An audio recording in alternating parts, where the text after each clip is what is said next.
All right, good morning, engineers. Welcome. We have our MFM panel here today. We'll be talking over some of the topics that will enlighten us all on what's going on with the career field. Want to make a couple announcements. We do have our Teams page. I know everybody here loves Teams and is in Teams every single day and checks our updates. But I do put in updates in there for the CE newsletter every week. So that way you guys can subscribe and see what's going on in the career field. And then also we'll be recording this, so if you do have questions or you address the panel, please say it loud and proud so that way we can make sure that we're capturing it when we're recording it. And then because of that, we also do have a YouTube page. And I also want to introduce my other colleagues. Sergeant Arkham. Hey, good morning, team. So Technical Sergeant Arkham coming from 321st MTI. So same thing, I'm coming on board with Sergeant Avila, so if you got any questions, comments, concerns, please hit me up as well. If you shoot him an email, just CC me so we're all in the loop on that. So awesome, thanks team. And then the person that got this up and running, Sergeant White, thank you very much for everything you came and did for the group. If you want to introduce yourself, say what you're off to doing for bigger and better things. Call me out like that. All right, morning engineers. Morning. So I'm outgoing. I'll be retired next year, so wanted to hand it off to two engineers that's going to have some time on the ground. But that doesn't mean that those that are not able to make it here can't help out. Give us Sergeant Arkham, Sergeant Avila, Sergeant Hobie at the 322nd. You know, little things. It was one of the last little things I can give back. So if y'all want to be part of it, step on up. More hands make lighter work. Thank you. And then just quick introduction of myself. I'm Sergeant Avila. I'm your lead, 3E AFSC lead. I work over at IAFA, jonathan.avila@us.af.mil. If you want to get a hold of me, work at IAFA. I'm here to serve you guys. Whatever questions, concerns you guys have, please feel free to hit me up or Sergeant Arkham. Thank you all. Board, all yours. Yeah. So, hey guys, appreciate you guys coming out today. I know that your guys' schedules are packed tight, and getting a chance to come out and have these conversations, I think it's critical. I think it's tough to have a balance between your life as an MTI or whatever specialty you're doing here, or thinking about going back to the ops world, right? And so the big thing, the connection that we've tried to make here is to make it to where you don't feel too disconnected while you're doing the special job. And that's what we're trying to provide. And so we'll kind of introduce ourselves, what MagComs we have, a little bit of our background, and then there's a couple of hot topics that we figure we could talk about and just kind of tell you what's going on with them. And then by all means, open it up for questions from you guys, whether it's on those topics or anything else.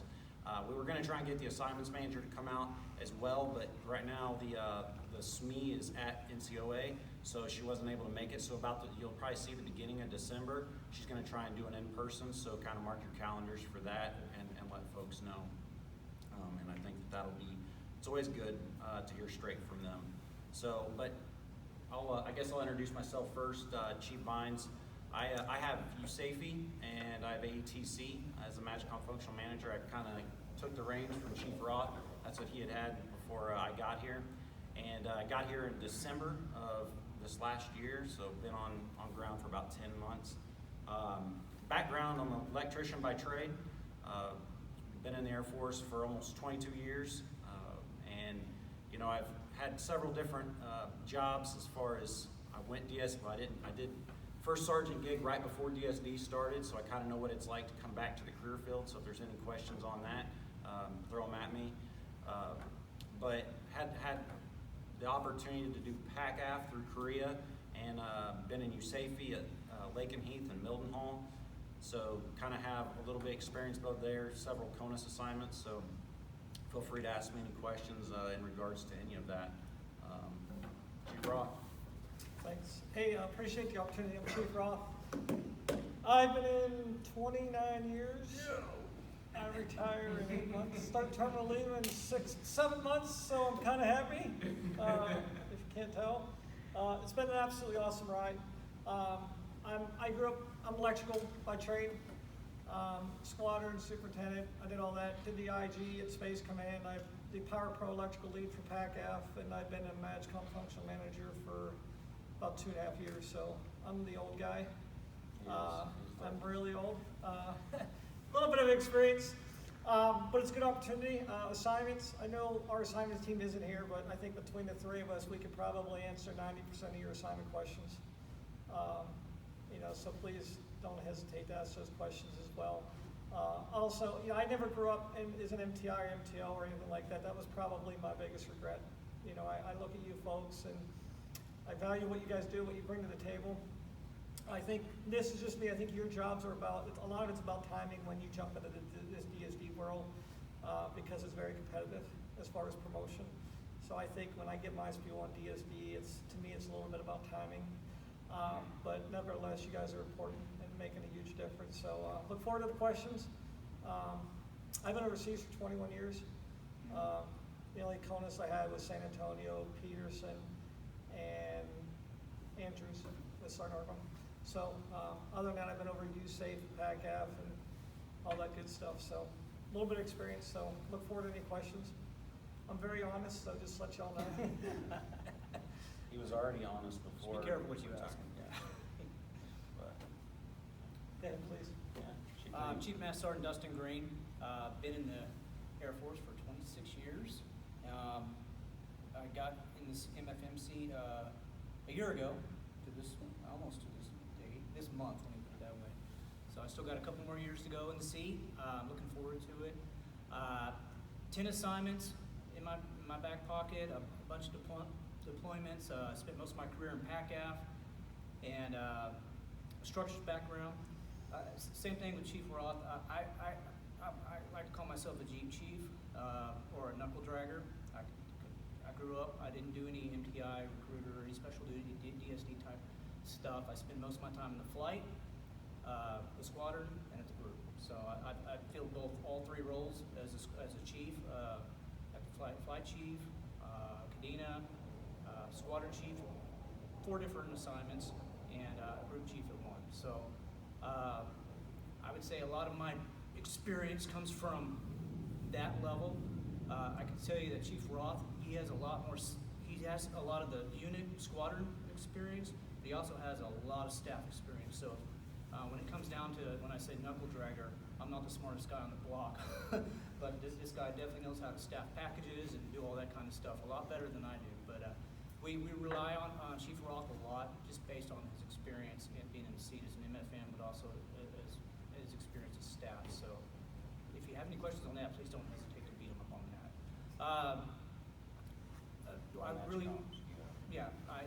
I got AMC and AFDW, and probably looking to take on a few more as we roll in through this next year. So there's 6 MFMs. We're down to 5 here pretty soon, and then we're going to be down to 3, and then we're going to be hiring for some more. So there is a gap when it comes to MFMs, with the hiring and getting folks in, because it's considered a SIP, Commander Involvement Program type thing, and hopefully we get volunteers that want to take this job on, because it does help the enterprise out as a whole. As you guys know, there's a lot of questions out there, and when it comes to assignments, manpower, and developmental type training, and how to get there, and that's what we're for. So please don't hesitate to beat us up on it, and we'll do our best to fill those questions. And you have I have ACC. Everybody understands MFM, MAGCOM Function Manager. Obviously, we're the liaison between pretty much half Chief Collison and half, as well as obviously we work with assignments every day, just about. We do manpower, we do readiness, we do training. So there's a lot of responsibility, a lot of scope. So yeah, I'll turn it over to you folks as far as questions, concerns, comments, or what. Don't everybody just sit there. There you go. I got you. Hey, Chief Sergeant Grayson, I'm at the 320th, dirt boy by trade. So this is my second special duty, and I didn't volunteer for either one of them. I really didn't want to do this one as an MTI, but obviously I'm gonna take one for the team with the Air Force. But how is that being looked at as far as, because I got told the command chief when I was in Scots, like, hey, I don't have any other available NCO that I can put up, so you're going up. How does that look? Are y'all consulted at all, or the numbers looked at as far as the DSDs or special duties go? I know it's kind of going to a special duty, not coming from a special duty back to CE, but are those numbers consulted? Because there's a lot of people that are picked up for a second DSD, and it's we get told later on in the career. Like I had a conversation with a gentleman the other day. He says, "Well, double special duties don't look good for your career." I'm like, "Well, whatever you think, I disagree with that." But are y'all consulted at all with the numbers wise? Okay, I'll chime in at the end. Well, the big thing is, the career field managers are the ones that are gonna have the number one say, right? Yes, sir. As MAGCOM functional managers, we're looking more at the manning within our MAGCOMs, right? But Chief Collison, Chief Womack, Chief Morris, and Van Hood, they're gonna get the request each year on what they can give up, what they can't give up. We don't really get involved in that conversation. So I can't say necessarily numbers-wise, we have an input on that. But I'll share my opinion and let them have at it on the having two Yes, sir. behind your belt. I would say that at this point is bad information because in my opinion, we're getting to a point where just like your situation, people are being told, hey, we need you to do this, right? We're not looking at this anymore like someone's trying to stay out and not be in their career field. That's how it used to be. So when you come back and you try and promote in your career field, they would be like, hey, you need to get some more time under your belt. You've been out doing whatever. I think as we start looking at senior NCOs and stuff, we're looking at leadership ability, right? And so I wouldn't say that doing two special duties is gonna hurt you promotion-wise. Maybe it would hurt your experience in the career field, right? Just because maybe you've missed a couple of assignments that maybe you would have grabbed some good information or grabbed maybe another MAGCOM, to get experience in that MAGCOM and have that. But that's really it. But we're getting to a point where this is gonna be the norm. So I would say, at least from my perspective, I've seen several folks recently that are seniors, or promoted to senior, and we're looking at where we're gonna place them, and they've been multiple DSDs, and yeah, so I wouldn't stress that factor. I mean, I think it shows that you're just developing more and more and more, personally. What was your previous DSD? I was a recruiter as well. So, yeah, I've seen folks do the same, recruiter, MTI to recruiter. I've seen both that. Yes, sir. And I've reviewed a lot of packages for senior strat, chief strat sort of thing. And I can tell you, I've seen a lot of back-to-back. I've seen some DSD, back to career field, then DSD again, then back to career field. I've seen some of those. It's good. The way I look at it, the stuff that y'all are doing, MTLs, MTIs, recruiters, first sergeants, it's the best of the best. That's the way I look at it. And if someone's in one of those jobs, they were deliberately pushed that direction for a reason. And I want to open those records and look at them. And I want to see, and I want to read it, and I want to see what's going on. That's the way I look at it. And if I see someone, and I'm looking through records and I say, oh, guy was a prior first sergeant, this is going to be interesting. I want to look at it. Yeah, I have my recommendations. My recommendation is always get back to career field, develop our younger airmen, right? That's what I want to do. That's what I want to do as a chief. But to do that, we have to go through some things sometimes. I've never done a special duty. This guy has. He can elaborate way more than I can. But from on the other side, looking at records, that's what I see. And I don't see an issue with it, and I believe he's saying he's right on target. It's misinformation. I read the package. I read the packages as a story. This is this guy's career story, and I want to do a deep dive and see where this guy's going and what he needs to do down the road. Potential. That's what I look at. So it's interesting, the whole DSD discussion topic. I've done it 3 or 4 times in a squadron, And, you know, it starts down with quotas, obviously, with the MatchCom, then it goes to command chief. And I think that's kind of where I think that's where it bridges with the command chiefs, because I've had command chiefs that say, you know, if you got good EPRs, I want your names. I've had other command chiefs that sit here and say, like if we were at Andrews, that, hey, if the member's good and he doesn't want to do SD, that's okay. And I'm a firm believer, it is okay. Okay, my job as a squadron superintendent is to sit and talk about DSD. A lot of pros, absolutely, you know, no cons. But I want somebody that's gonna be there. You know, I think, you know, I'll come in a meeting, I'll have a pre-DSD briefing saying, hey, DSD's coming down, and this is what we talk about, we'll have people speak. If you're interested in DSD before that list comes down, because there's a list that comes down from the wing saying, here's who's qualified. I'll have that conversation first, okay, with the members, and I'll say, hey, come talk to me in a couple weeks. And then I've also got people in the back of my mind that I thought I would see come in my office, and I didn't. And I will pull them in, and I'll be like, hey, you know, did you ever think about TI, MTL, whatever? You know, you're sharp, got a lot going for you. And I'll try to persuade them. I will not force them.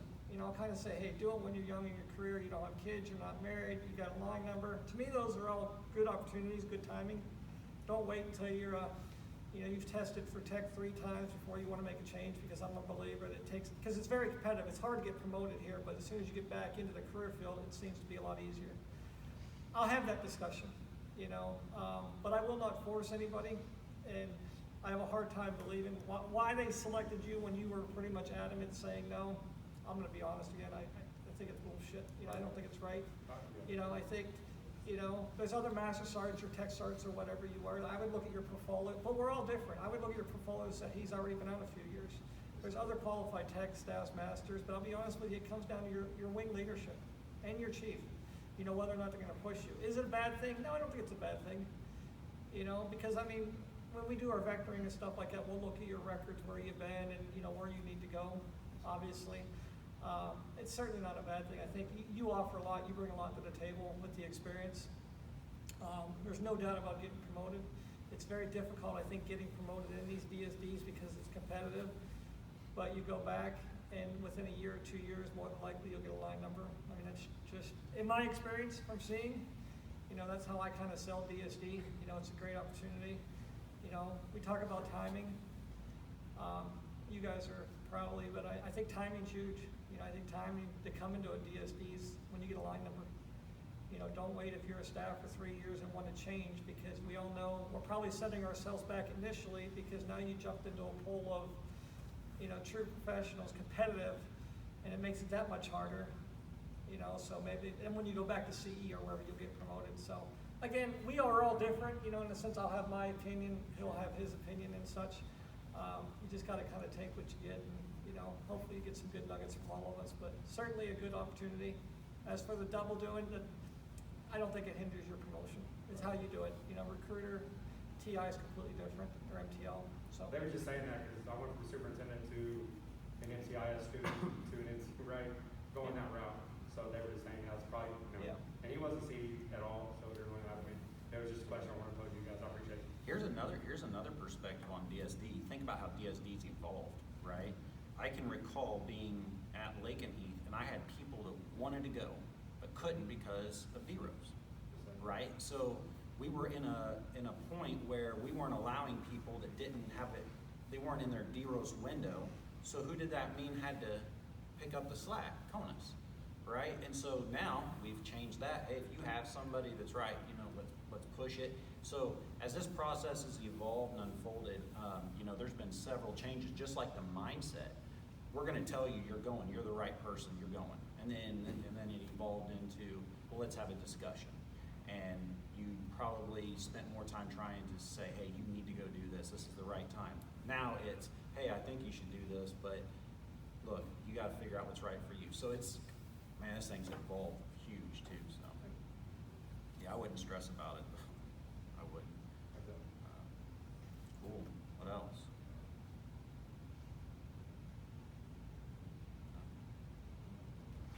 Yeah, go for it.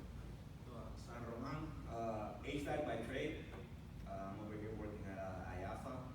So question, so HVAC, just because it's, yeah, my job. Yeah. Something that you easily forget. Like, I haven't been doing it in over 2 years.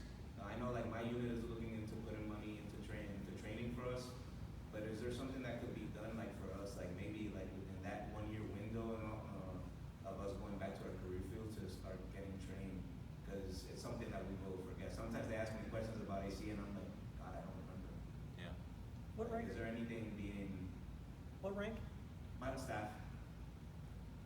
So I would say the biggest thing is, you know, we have Mr. Gagnon, which is the kind of our career field training manager over at IMSC. And I know we get a lot of emails of, hey, there's classes unfilled for whatever reason. There could be a handful of reasons. And I would say that would probably be the biggest avenue. He's probably going to have a best, I mean, what do you think? I hear you saying we get opportunities. We have a tricky manager who goes out and identifies once a year, here's the 4 classes, and then we come up with the schedule. You know, every base will put, all right, here's our top, they'll prioritize their 1 through N. You know, is EOD number 1, is it, you know, electrical system distribution number 2, is it HVAC number 3? So they'll have that priority, and then we build a schedule up saying, all right, here's the priority classes across the enterprise, and then what each base gets. And each base will get a certain quota based on the numbers of personnel. And then we build a schedule. And then obviously, like Chief Bynes was saying, if they don't fill those classes, then we'll send an email out like 2 weeks before we got a short fill. You know, and I value wanting to learn, but you know, you're on a control tour probably what, 3 years, 4 years? 4 years. Yeah, to send you, this is just me, to send you, I would much rather have somebody sitting in a shop because I always have people to go. I mean, I've got tons of engineers out there. I mean, I understand you want to get value, but I would probably concentrate that on the members in a squadron, you know, because there's a lot of engineers. If I'm billing, I could find a staff sergeant that's currently sitting at an HVAC shop needing to go prior to you. Again, nothing to discount what you're doing, but you'll have the opportunity when you get back to CE. And plus, you don't have a training manager here for CE, I'm assuming. So it'd just be a little more difficult. So I would advocate that, hey, you know, you would be my last priority just based off, I need that skill set right now in the shops. And then hopefully when you get back to the craft, and as a shop chief or a squadron superintendent, I've known you've come out of an MTI duty or MTL duty, and a class comes up troubleshooting, and you've been out of the career for a while, probably you might be the right fit to go. You know, that's kind of the mindset I have, you know, so, yeah. Yeah, and just a heads up, a lot of those seats go unfilled due to no-shows or just, you know, something just fell through at the last minute. So if you see something out there and it comes your way, jump on it, especially, you know, filling these roles here in special duty and stuff like that. The problem is they don't have a training manager to get sent to. Yeah. Can you send that to the AFSC leads and we can estimate it to them? Yeah, we'll probably need to go back first before we do that and talk to Mr. Gagnon and say if it's even a possibility. Because you may have to be assigned to an engineer squadron like a combat comm. And again, we don't know, so let us do our homework first with Mr. Gagnon. And if it's a possibility, it's a possibility. Yeah, certainly. You'd probably have to have somebody step up to, as in like the role that you're kind of fulfilling right now, like a conduit, that Mr. Gagnon could say, hey, these are short notice classes, but there would have to be someone, just like you're saying, without the training manager, there's no one to funnel that to. So having someone that could be pushed to would be probably one of the first things to look at. So if that's the route you want to go, then we could definitely talk about that afterwards. So if you were a career field manager at MFM, and a good question, again, I'm not discounting, and you were posed with what I'm posed with, would you focus more on, this is what we got to think about, would you focus more on those other shops that, hey, have engineers, or would you step outside, have somebody knowing that they're going to be out of the career field for 2 years to go? I would do it, yeah, definitely for the people that are in the shop, but I would also take into consideration the people that are coming back, because then you have technicians that might be coming back, they haven't deployed in the last 4 years, they're gonna immediately get tasked to go down range, and they're gonna be looking at each other like, what am I doing?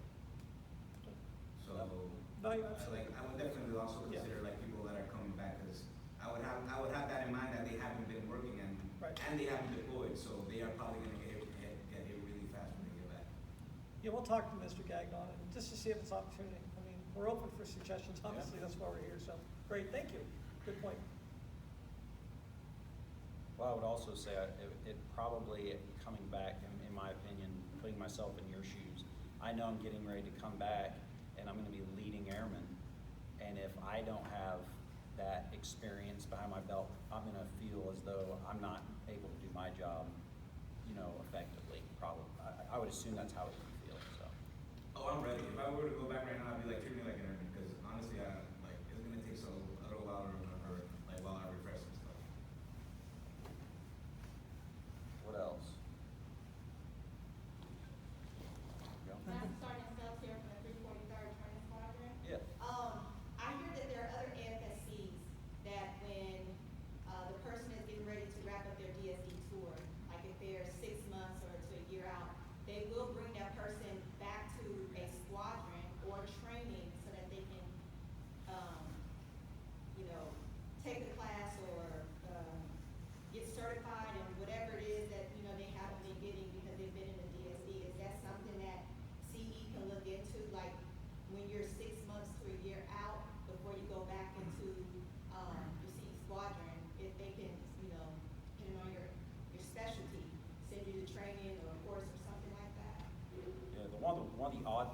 us in, at least for the operations, the 3E0 to 3E6, is we don't have any uniform members here at San Antonio. It's all contracted out. The 7, 8s, and 9s, the emergency managers are contracted out. So we do have a fire flight and we have an EOD flight. So those two we could probably at least maybe do some sort of familiarization coming back. But the other ones, it makes it really difficult because of just the being contracted out. But I mean, the closest would be Dias. yeah. But see, here's the other question I guess I would ask is, you know, say you're 6 months out from coming back and you go to your guys' leadership and say, hey, I want to go for 2 months to wherever and get some hands-on. What's the first thing? Hell no. That's the first thing I think about is them saying, thank you, but no thank you, we need you here until you're out. Or, you know, well, because here's the other part, you're probably the most experienced at that point. So you're expected to probably mentor and teach and whatever. So that would be my only thing is probably that other side, because we could probably try to work something, but we might get quite a bit of pushback from that side. I don't know what that looks like. What career fields do you know that are doing it? I want to say Tom. Medical does it as well. Security courses. Cops do. Okay. Gotcha. Helps with them things. I know security It's a lot of courses. the local AFSCs that That's- are here at JVSA, Randolph, it's a lot of those AFSCs that can provide the local bit to actually support that function. Yeah, that's- Just to put a little, Master Sergeant King, early one by trade. Yeah. So just to put a little bit, everybody a little bit at ease, I just came from the UDM spot before I came here, and I've been a prior silver flag instructor as well. So the people that come and they don't have that training, that silver flag, I know you don't get everything in silver flag, but you do get quite a bit as silver flag. Everybody that's tasked for deployment, you will get priority over anybody else. So you go to silver flag or their specialty training, RIOTS, whatever it is, as priority. Even if you're CONUS and they can't get you in a CONUS class, they'll send you to Ramstein or send you to Guam. I've done it before as a UDM. So just to make you put your mind at ease a little bit about not having some of that training right before you go, right before you deploy, you will have priority. And I'm sure you guys know Michael Thomas, Yeah. retired Mr. Thomas. I've dealt with him a lot. I worked for him a little bit, but he definitely will go. We're gonna be receptive to you folks coming back from the career field, we know that. I mean, you asked going to school, I would come back and say, hey, let's refine that technical, that foundation for a little bit before we send you to school. If you've been out 3 years, do I really need to be sending you to an advanced troubleshooting course or that? Or do I get you back to a unit and to build that foundation back up, that confidence back up, and then send you 6, 8 months later? So, but I mean, I would say that probably most of the superintendents, I would hope, shop chiefs, a lot of you guys are gonna be superintendents or flight chiefs or section chiefs, that this is all good information to have in your back pocket, that when you come in and, hey, somebody's been out for 3 years, expectations aren't going to be, hey, you're a great technician. You've been out, absolutely. You've got a different skill set. It's leading, it's managing, people. So, yeah, I think you'll blend in well. So. But is that the expectation, Chief, when you come back? Oh, you've been out for 3 years, so we understand. It's like. Well, I mean, like I said, we're all, different. Yeah, I mean, I can't tell you that. I really can't. And I mean, the only thing I control is what's in the my swatter, within my shop. But a lot of you guys are senior NCOs that you have to create your own, Like I said, we're all different, My expectation, hey, you come back, get your foundation, let me send you. But I'm involved with the squad, within the shops, I would say so. Like for my situation was, I was a first sergeant for 3 years, from 12 to 15, right? First year I was sitting in a master sergeant billet, and then I went over to LRS, which was a senior master sergeant billet, 600 personnel. I took off my diamond, went to Whiteman, and was the NCOIC of the electric shop because that was the only position available. At first, I was like, "Oh man, wow, what a change!" Completely different way of going to work, right? But in retrospect, it was the best thing for me. I was like, man, I got to go back to like the basic foundation of what I did as an airman. Even when I was the NCOIC, I got to get myself involved. I went out on jobs with them just to get back into that feeling. And so, that for me, I would just tell you that when you go back, the best advice I can give is just be open-minded, be receptive, and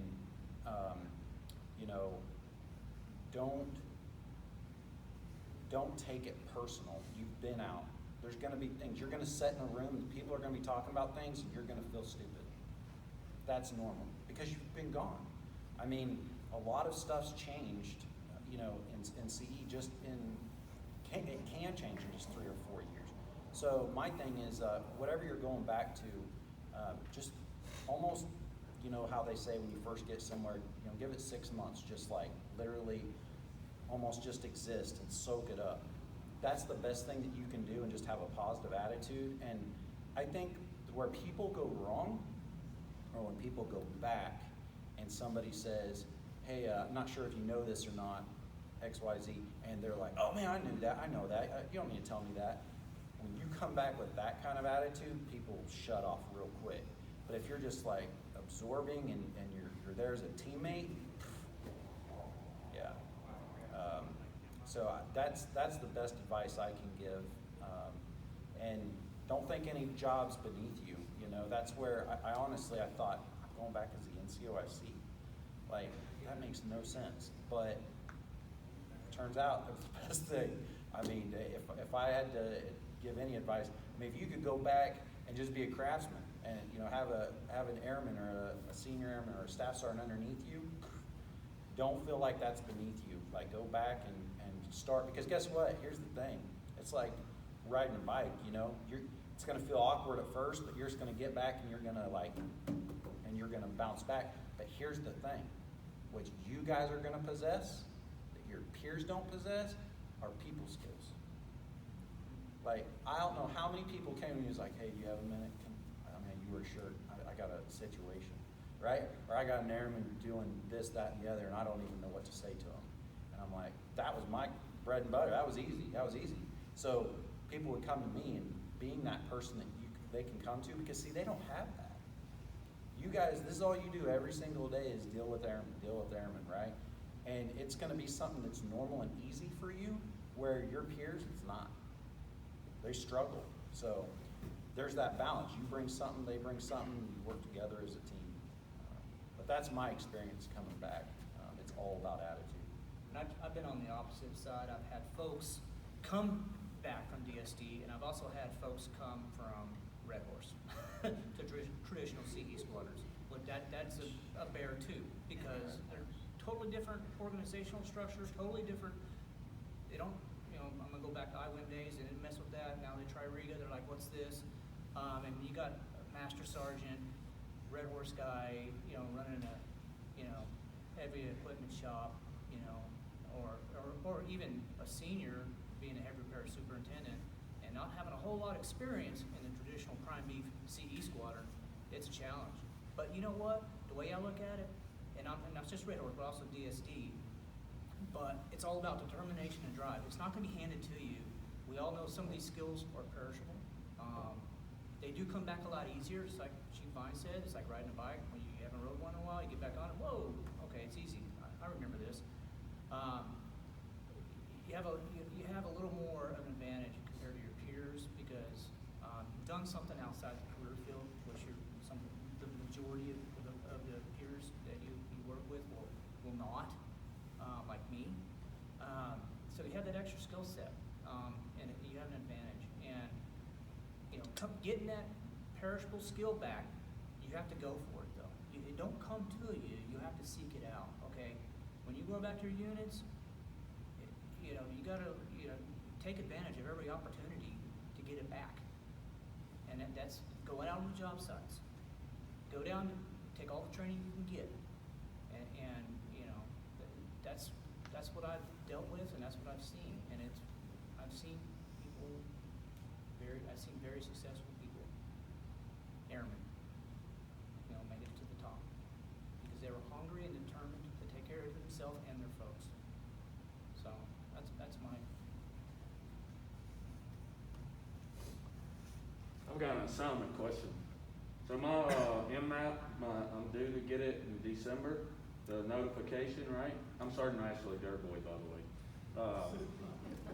MAP, so the question I have is there a certain day of the month where it should be, oh, I should have this email by now? And if it doesn't come, who would we reach So out what's to? your I can't. MAP, That's the program. MTI, Oh, where they okay. reach out to us with, hey, here's what's available. Okay, So my code 50 expiration is June 1st, okay, and there's a little sheet, like a little spreadsheet that shows December for those days. okay. And so my question is there like, oh, it's the 28th day of the month, I should have it by now, and if I don't have it, who should I reach out to say, hey, I've been forgotten about? So generally about 5 months out is whenever you're gonna get that email, is around in that area.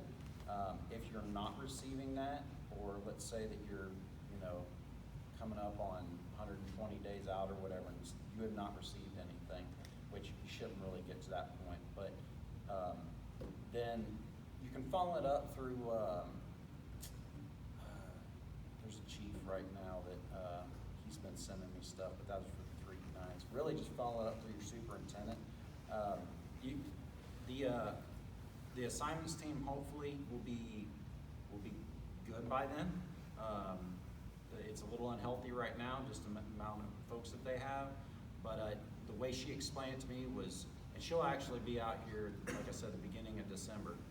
So if you can make that, she could probably explain it to you better. But the BOP process is the 12 to 9 month, which, guys, right now, you're probably gonna see one BOP shot in that window, just simply because they can't get to them. That hopefully, like I said, will get better. But that's that 12 to 9 month, and then around the 5 month, if you don't have an assignment yet, that's when policy's gonna send you an email and say, hey, these are the bases that they got from the assignments team. Hey, these are the bases, put them in rack and stack order, you're gonna send it back. And generally, just FYI, when they send you that list, those bases they send you, the assignments team said we can send them to here. So really, whichever one you're looking at is probably the one you're gonna get. I haven't seen or heard of anyone not getting it. So, but that's the way the program is right now. I will tell you, hopefully that program continues through your tenure here, because they're looking at shutting it down, and here's why. The simple reason is they've had so many people request it to be added to it, that basically they're coming to say, well, we can't do it for everybody, and then they're already talking about BOPs going away because they can't even handle the amount of BOPs there are. So we'll kind of see where it goes, but as of right now, to answer your question, should be right around the 5 month mark in that window. So I learned something every day, go figure. So that's what I say. So I was under the first, you get a BOP, 4 years, who's on everybody's on a 4-year BOP? Now they're on. 3 years. So 3 years you don't get a BOP. 3 years. Okay, 3 years you don't get a BOP, so I just assumed that they just they have an established DROS, code 50, whatever it is, that they just played their assignment equal list just like everybody else. They did not. Chief Master Sergeant of the Air Force started a program through Yeah. the AFPC policy. Yeah. Policy runs the program. So basically, when they get to their 5 month mark and they don't have an assignment, they'll reach out to our assignments team, or each assignments team, and they'll say, give me 3 to 4 bases that this member can go to. Even if, let's say like right now, firefighter, right, they're over 100 at every base, they still have to give them 3 to 4 options. And so then they will push back that list, and then an assignment will kick out from policy, not from our assignments team. So. Never knew that. 2.5 years doing the job. So the thing is, that everyone's been asking to do it. Yeah. First sergeants have asked for it, everyone's asked for it, and this is the only team that gets it. We even try to do it for the 3 E9s that are on the other side, the 19 of them that help out the MTIs and do training at, try not to call it Beast anymore, was it? It's still Beast. But they denied that one. They said because they're instructors, and if we give it to them, we gotta give it to all, instructors across. So just MTI. That's it. Yeah, MTIs and MTLs, 8 DMs. Interesting.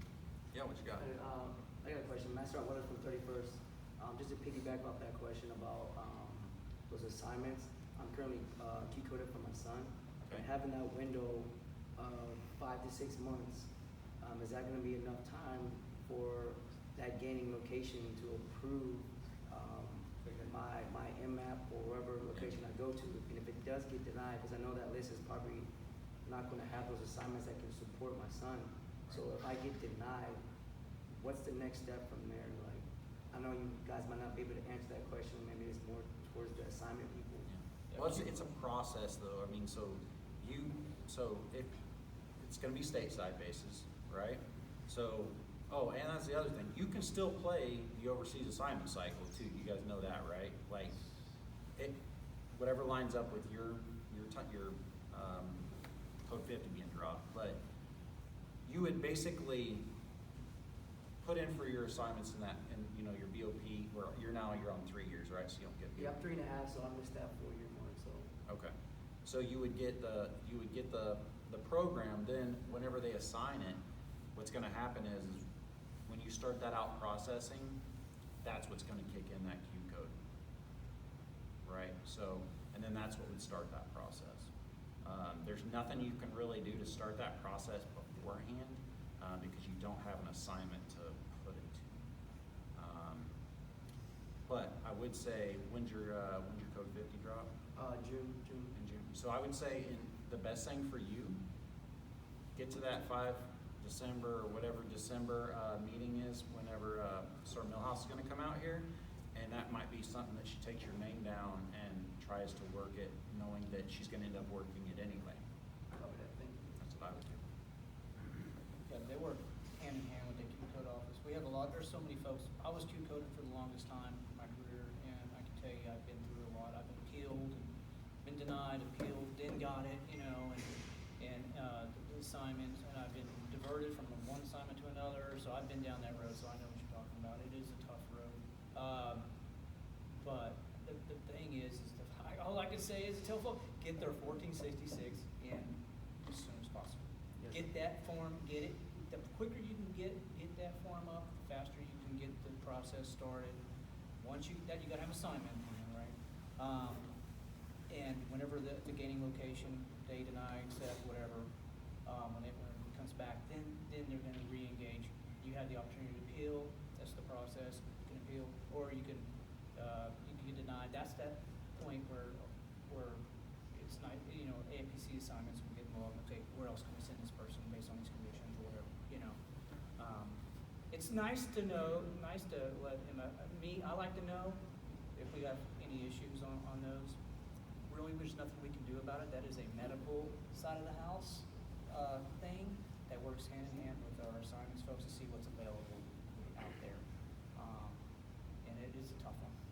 I get a lot of questions on those, a lot. One of the sad parts too is our assignments team, because when it's medical, they can't see into a system that tells them even where something's at. They just know it went in, and until an email comes back, because HIPAA and all that. So, but that's why your best bet's come to that. Yes, because I had the same issue. Like those two entities, they don't talk coming down here, so it was like a hit or miss. They had no idea if I got approved or not, or I got denied. Right. And I've seen some. No, it's going to be a process, and that short window of 5 to 6 months might not be enough time to get that assignment. I've seen some that, where I got phone calls from squadron superintendents said, this guy got an assignment, and I can tell you right now, they're not gonna get approved based on that location and their condition. We don't know, it's all HIPAA stuff, right? So we're like, okay, all right, I can take it down, but there's nothing that we can do till it actually comes back denied from medical. And our assignments team can't really do anything. Yes, sir. We have to let it run its course, basically, so. I got a question. Yeah, what you Sergeant Baisley, 322nd Training Squadron. So how does the overseas assignments and all that process work? I've been overseas twice. Came stateside for a couple months and then now here. But in this DSC role, how does that process work? Maybe to help us get back overseas. So really, the only option you have is to play that cycle that you're going to fall in whenever your code 50 drops. I didn't think you guys could play it, but talking to Sergeant Millhouse, she's like, yeah, they can play it, update their dream sheet, for when that cycle comes up. And, well, of course you would not have received a BOP, right? So if you're eligible for one, you wouldn't have received one. Then you'll play it. If you don't pick anything up off of that, then generally, she said somewhere right around that following month is when that other policy program would start. But yeah, just whichever cycle you fall into, look at that list. If there's something on there, because see, that's the thing is, overseas assignment cycles, they are based on need, not based on who's returning. So if you see a position overseas, that means that position is needed, point blank, right? But if you see a position on stateside, mandatory mover, or overseas returnee, mandatory mover, if you see one on there, that means that somebody is moving. We have to put somebody there. So it's it's not based on need.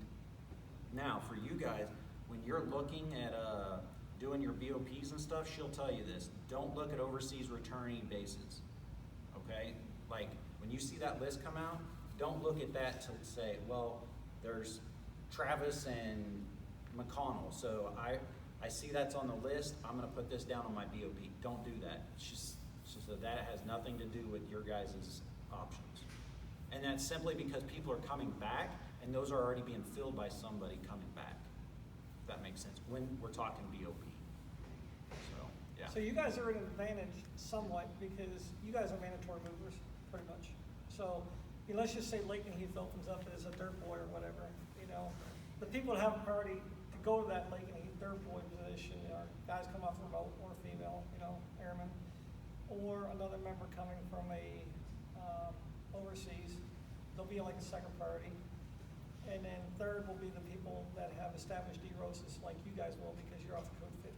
So if I'm sitting at Langley as an dirt boy, and you're here as a dirt boy and you're a mandatory mover, you're gonna get it before me because I don't have to move, you do, they have to find you a home. Overseas is competitive, big time. Man, is it competitive. Because it's competed for. Yeah, everybody wants to go overseas. I can say once you get overseas, stay overseas, go indefinite, go in extended loan. You gotta up your buddy if you wanna stay overseas because it is tough. Tika remote, go to Turkey, go to Sotokano, go to, Osan, Kusan. I mean, those aren't even guaranteed anymore. It used to be when I was back in the Army Air Corps days, I could go there for money, you know what I mean? But I mean, I've been overseas, I played overseas like 16 years, but I knew the system. I didn't work, I knew the system, extended long, indefinites, remotes, special duty. I had some good mentors that said, hey, if you want to up your chain, I've just told you what you got to do. But it's very competitive these days. Back in those days, you raise your hand for Korea. I'm Is sorry? rank into a factor on any of those? Like, say we get promoted down here, but we haven't put on that next rank or anything like that. Is that being looked at in that overseas cycle? Or You apply for the rank, if you're promoted to, or you have a line number for master, you fall in master pay, the master. We do not do one. I don't know where that ever came from. I've been hearing that for years. I mean, a tech fills a tech bill. It ain't a 7 level, it's a tech. But we fill, manning wise, we do by skill level, but. Assignments. Yeah, but assignments. Yeah. So, and just because you have an overage, or just because you have a vacancy at a base, doesn't mean you're gonna get a fill because it comes down to worldwide averages. Everybody's gotta be kind of created equal, so, man, I lost 2 masters here at ACC, well, one base maybe 170, so it evens out, so, you get that all the time, so. But yeah, just play that cycle. So basically, with what you just said, sir, so say that there's an assignment in Ramsey, Yep. Ramsey, and somebody in the UK, either base applies for it, and so do I. Who would have priority? Would it be me because I'm coded 50, or would we So both be in I've that same? always meant to ask that question.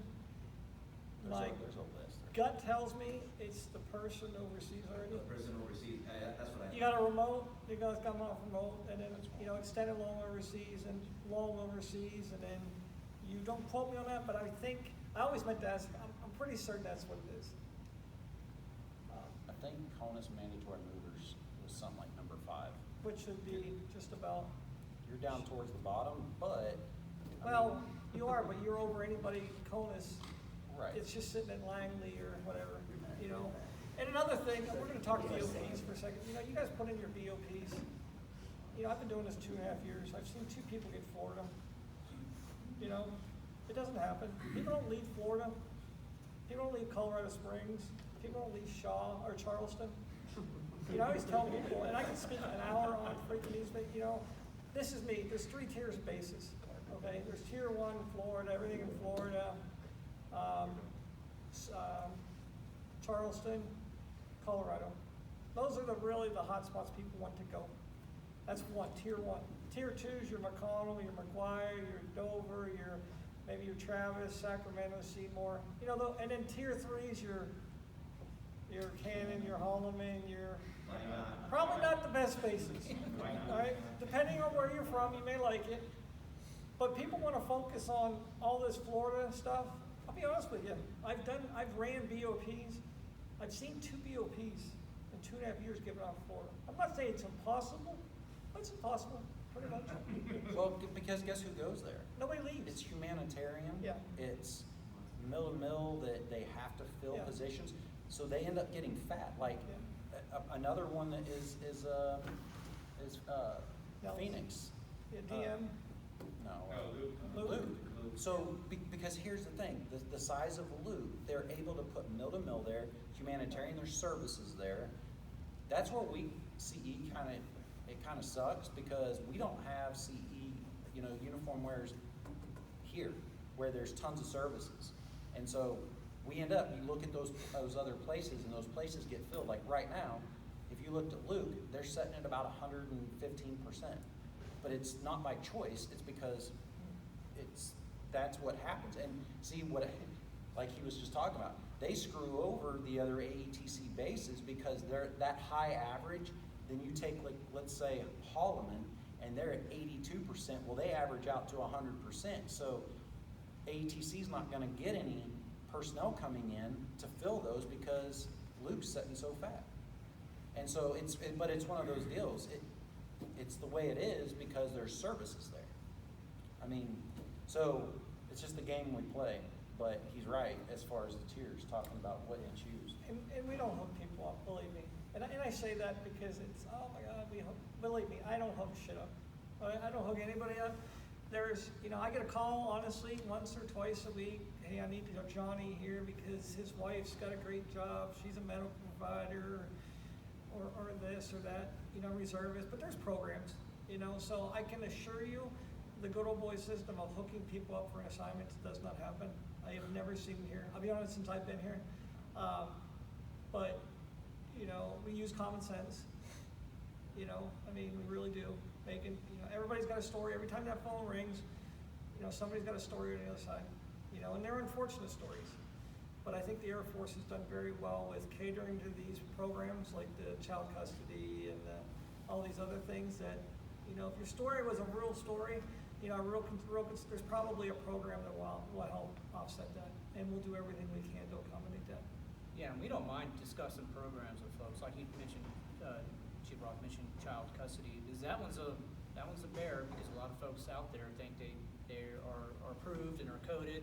However, they don't realize that they actually have to apply again for a deferment or that sort of thing, or an assignment whenever the code 50 comes up. You know, so I had a guy that had a code 50 come up at McGuire, and he was a mandatory mover, and he was also child custody. He thought he was approved and was going to be able to stay put. That didn't, you know, the job he was sitting in was an EPA job, Equal Plus job, so that wasn't going to happen. So he was going to go down the road to Dover. That's where we ended up moving, because of the program. I helped him walked him through that, and I worked hand in hand with AFPC. Come to find out, there's a lot of chiefs in the program as well, and I talked to the chiefs group, and the same issues. But there's a lot of confusion out there. So be sure, you know, dive into MyPERS, read the updates on all the programs that are in there, and, you know, ensure your folks do the same thing. I don't mind one bit, you know, helping folks out with that kind of stuff, because a lot of the stuff is new, and I learned stuff myself, to be honest with you. With AFPSC assignments, I can tell you that hooking somebody up, doing somebody a favor, is null and void. That doesn't happen. There has been some unusual off-the-wall circumstances that I've ran across that there's no program for, and it takes the back office at AFPC to approve, called the policy. They override everything, but to even get there, we have to have all of our ducks in a row and a justification on what is going on and why, and it has to make sense.